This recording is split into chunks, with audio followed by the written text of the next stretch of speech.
நாட்டுக்கும் இந்த செய்தியை அனுப்புங்க அப்படின்னு சொல்றாங்க. பீமன் யோசிக்கிறாரு. இந்த பொண்ணுக்கு என்ன பைத்தியம் பிடிச்சிருச்சா? 2 குழந்தைகள் இருக்கு. மறுபடியும் விவாகமா? அப்படின்னு சொல்லும்போது, எனக்காக நீங்க இத செஞ்சு தான் ஆகணும்னு சொல்லி தமயந்தி வேண்டுறாங்க. இதுல ஏதோ ஒரு சூட்சுமம் இருக்குன்னு சொல்லி பீமனும் எல்லா நாட்டுக்கும் மீண்டும் சுயம்பரத்துக்கு அழைப்பு விடுறாரு. இந்த செய்தி அயோத்தியையும் எட்டுது.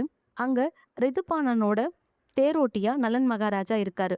நலன் மகாராஜா இத கேட்ட உடனே யோசனைக்கு உள்ளாராரு.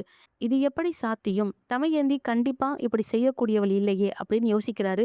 இதற்கான விளக்கத்த நம்ம தமயந்திகிட்டயே போய் கேட்கலான்னு சொல்லி ரித்துபானரோட அவரும் தேரோட்டியா புறப்படுறாரு விதர்ப்ப நாட்டை நோக்கி.